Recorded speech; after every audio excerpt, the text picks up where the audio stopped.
Nurse Swati ಸಾವಿನ ನ್ಯಾಯಕ್ಕಾಗಿ ಇಡೀ ಕರುನಾಡಲ್ಲೇ ಈಗಾಗಲೇ ಆಕ್ರೋಶ ವ್ಯಕ್ತವಾಗ್ತಾ ಇರೋದು, ಪ್ರತಿಭಟನೆಗಳಾಗ್ತಾ ಇದೆ. ನ್ಯಾಯ ಸಿಗಲೇಬೇಕು ಅಂತ ಹೇಳಿ.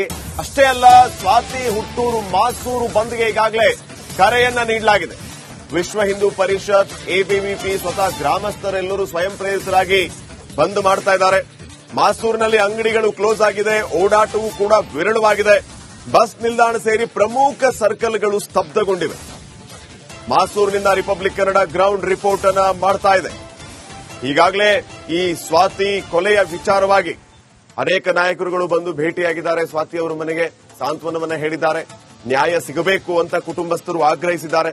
ಮಾಸೂರಿನವರು ಕೂಡ ಈಗಾಗಲೇ ಪ್ರತಿಭಟನೆಗೆ ಮುಂದಾಗಿ ಮಾಸೂರು ಬಂದ್ಗೆ ಕರೆಯನ್ನ ನೀಡಿರೋದು. ಇವತ್ತು ವಿಶ್ವ ಹಿಂದೂ ಪರಿಷತ್, ಅಖಿಲ ಭಾರತ ವಿದ್ಯಾರ್ಥಿ ಪರಿಷತ್ನವರು ಪ್ರತಿಭಟನೆಯನ್ನ ನಡೆಸುವುದಲ್ಲದೆ ಊರಿನವರು ಕೂಡ ಸ್ವಯಂ ಪ್ರೇರಿತವಾಗಿ ಅಂಗಡಿ ಮುಂಗಟ್ಟುಗಳನ್ನ ಬಂದ್ ಮಾಡಿ ಈ ಬಂದ್ಗೆ ಬೆಂಬಲವನ್ನ ನೀಡಿವೆ.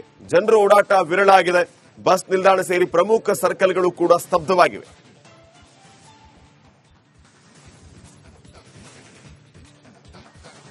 ಈ ಬಗ್ಗೆ ಇನ್ನಷ್ಟು ಮಾಹಿತಿಯನ್ನ ನೀಡ್ತಾರೆ ನನ್ನ ಕೊಲೀಗ್ ರಂಜಿತ್. ಈಗ ನೇರ ಸಂಪರ್ಕದಲ್ಲಿ ಜಾಯ್ನ್ ಆಗಿದ್ದಾರೆ ಮಾಸೂರಿನಿಂದ.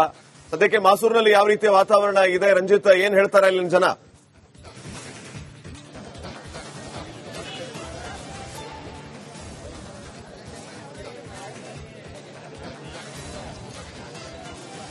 ಖಂಡಿತವಾಗಲೂ ಕೂಡ ಶ್ರೀಪಾದ್ ಪಾಟೀಲ್, ಮಾಸೂರಿನಲ್ಲಿ ಸ್ವಯಂ ಪ್ರೇರಿತ ಬಂದ್, ಸ್ವಾತಿ ಕೊಲೆಯನ್ನ ಖಂಡಿಸಿ, ಭೀಕರ ಮರ್ಡರ್ ಅನ್ನ ಖಂಡಿಸಿ ಸ್ವಯಂ ಪ್ರೇರಿತ ಬಂದ್ಗೆ ರೆಸ್ಪಾನ್ಸ್ ಹೆಂಗಿದೆ ಅನ್ನೋದನ್ನ ಗಮನಿಸ್ತಾ ಇದ್ದೀರಿ. ಇದು ಮಾಸೂರಿನ ಬಸ್ ಸ್ಟ್ಯಾಂಡ್ ಸರ್ಕಲ್. ಇದು ಯಾವಾಗ್ಲೂ ಕೂಡ ಜನ ಗಿಜಿಗಿಜಿ ಅನ್ನುವಂತ ಸರ್ಕಲ್.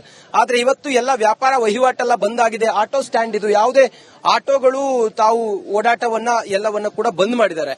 ಹಾಗೆ ಬಜರಂಗ ದಳ ಹಾಗೆ ಮಹಿಳಾ ಕಾರ್ಯಕರ್ತರು ಸೇರಿದಂತೆ ಸ್ಥಳೀಯರೆಲ್ಲರೂ ಕೂಡ ಇಲ್ಲಿ ಸೇರಿದ್ದಾರೆ.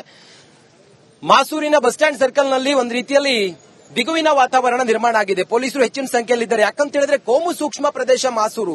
ಈ ಹಿಂದಿನ ಕೆಲ ಘಟನೆಗಳನ್ನೆಲ್ಲ ಗಮನಿಸಿದಾಗ ಮಾಸೂರಿನಲ್ಲಿ ಈ ರೀತಿ ಅಹಿತಕರ ಘಟನೆಗಳೆಲ್ಲ ಆಗಿತ್ತು. ಹಾಗಾಗಿ ಕೋಮು ಸೂಕ್ಷ್ಮ ಪ್ರದೇಶ ಮಾಸೂರಿನಲ್ಲಿ ಯಾವುದೇ ಅಹಿತಕರ ಘಟನೆಗಳಾಗಬಾರದು ಅನ್ನೋ ಕಾರಣಕ್ಕಾಗಿ ಹೆಚ್ಚಿನ ಸಂಖ್ಯೆಯಲ್ಲಿ ಪೊಲೀಸರನ್ನ ನಿಯೋಜನೆ ಮಾಡಲಾಗಿದೆ.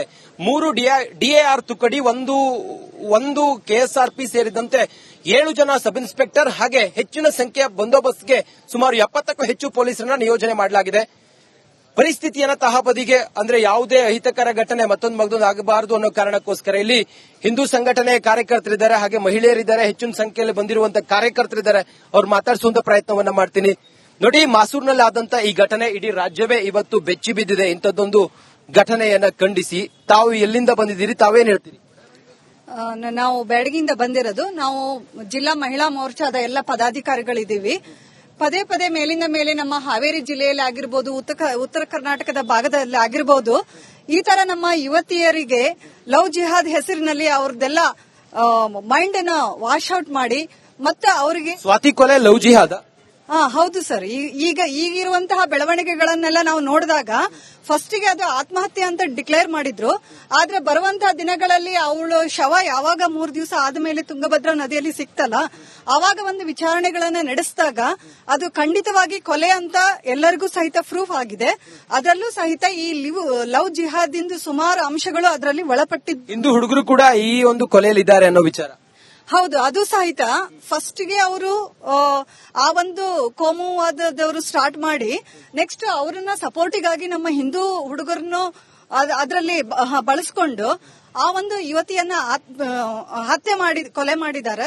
ಇದು ನಿಜವಾಗ್ಲೂ ಸಹಿತ ನಾವೆಲ್ಲರೂ ಮುಂದಿನ ದಿನಗಳಲ್ಲಿ ಮಹಿಳೆಯರಾಗ್ಲಿ ಯುವತಿಯರಾಗ್ಲಿ ಹೊರಗೆ ಹೋಗಿ ನಾವು ದುಡ್ಕೊಂಡು ಜೀವನ ಮಾಡೋದೇ ಕಷ್ಟ ಆಗಿದೆ. ಇಂತಹ ಒಂದು ವಾತಾವರಣ ಮೇಲಿಂದ ಮೇಲೆ ನಿರ್ಮಾಣ ಆಗ್ತಾ ಇದೆ. ಅದು ಸಹಿತ ಈ ಒಂದು ಕಾಂಗ್ರೆಸ್ ಸರ್ಕಾರ ಬಂದಾಗಿನಿಂದ ಇಂತಹ ಒಂದು ಅನೇಕ ಘಟನೆಗಳು ಮೇಲಿಂದ ಮೇಲೆ ಆಗ್ತಾ ಇದೆ. ಇದು ಖಂಡಿತವಾಗಿಯೂ ಆ ಆರೋಪಿಗಳಿಗೆ 3 ಜನ ಆರೋಪಿಗಳನ್ನ ಬಂಧನ ಮಾಡಿ ಆಗಿದೆ. ಇನ್ ಯಾರ್ಯಾರಿದ್ದಾರೆ ಅನ್ನೋದ್ರ ಕುರಿತಾಗಿ ಕೂಲಂಕುಷವಾಗಿ ತನಿಖೆ ಆಗ್ತಾ ಇದೆ.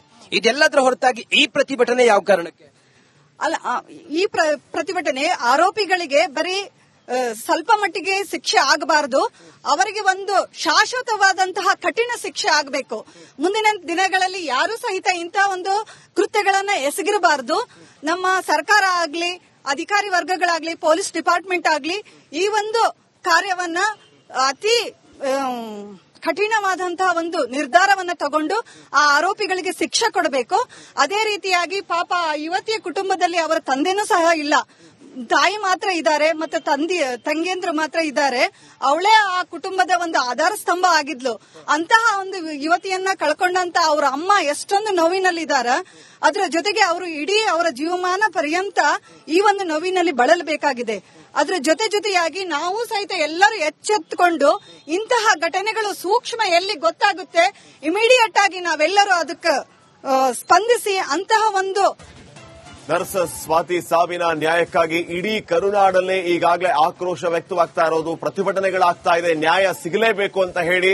ಅಷ್ಟೇ ಅಲ್ಲ, ಸ್ವಾತಿ ಹುಟ್ಟೂರು ಮಾಸೂರು ಬಂದ್ಗೆ ಈಗಾಗಲೇ ಕರೆಯನ್ನ ನೀಡಲಾಗಿದೆ. ವಿಶ್ವ ಹಿಂದೂ ಪರಿಷತ್, ಎಬಿವಿಪಿ, ಸ್ವತಃ ಗ್ರಾಮಸ್ಥರೆಲ್ಲರೂ ಸ್ವಯಂ ಪ್ರೇರಿತರಾಗಿ ಬಂದ್ ಮಾಡ್ತಾ ಇದ್ದಾರೆ. ಮಾಸೂರಿನಲ್ಲಿ ಅಂಗಡಿಗಳು ಕ್ಲೋಸ್ ಆಗಿದೆ, ಓಡಾಟವೂ ಕೂಡ ವಿರಳವಾಗಿದೆ.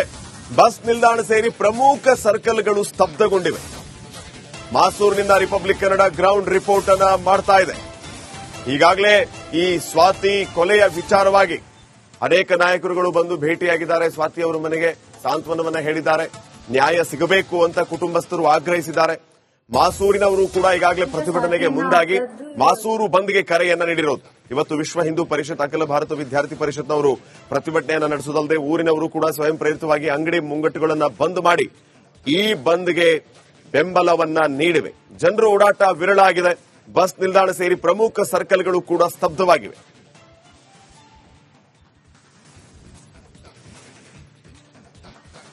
ಈ ಬಗ್ಗೆ ಇನ್ನಷ್ಟು ಮಾಹಿತಿಯನ್ನ ನೀಡುತ್ತಾರೆ ನನ್ನ ಕೊಲೀಗ ರಂಜಿತ್. ಈಗ ನೇರ ಸಂಪರ್ಕದಲ್ಲಿ ಜಾಯ್ನ್ ಆಗಿದ್ದಾರೆ ಮಾಸೂರಿನಿಂದ. ಸದ್ಯಕ್ಕೆ ಮಾಸೂರಿನಲ್ಲಿ ಯಾವ ರೀತಿಯ ವಾತಾವರಣ ಇದೆ ರಂಜಿತ್, ಏನ್ ಹೇಳ್ತಾರೆ ಅಲ್ಲಿನ ಜನ?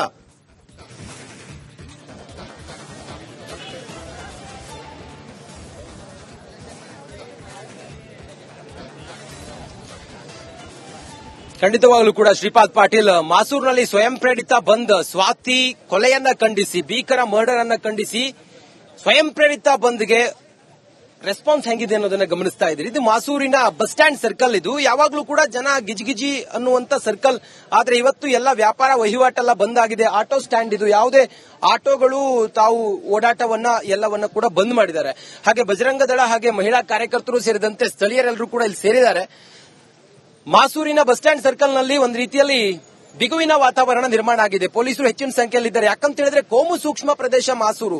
ಈ ಹಿಂದಿನ ಕೆಲ ಘಟನೆಗಳನ್ನೆಲ್ಲ ಗಮನಿಸಿದಾಗ ಮಾಸೂರಿನಲ್ಲಿ ಈ ರೀತಿ ಅಹಿತಕರ ಘಟನೆಗಳೆಲ್ಲ ಆಗಿತ್ತು. ಹಾಗಾಗಿ ಕೋಮು ಸೂಕ್ಷ್ಮ ಪ್ರದೇಶ ಮಾಸೂರಿನಲ್ಲಿ ಯಾವುದೇ ಅಹಿತಕರ ಘಟನೆಗಳಾಗಬಾರದು ಅನ್ನೋ ಕಾರಣಕ್ಕಾಗಿ ಹೆಚ್ಚಿನ ಸಂಖ್ಯೆಯಲ್ಲಿ ಪೊಲೀಸರನ್ನ ನಿಯೋಜನೆ ಮಾಡಲಾಗಿದೆ.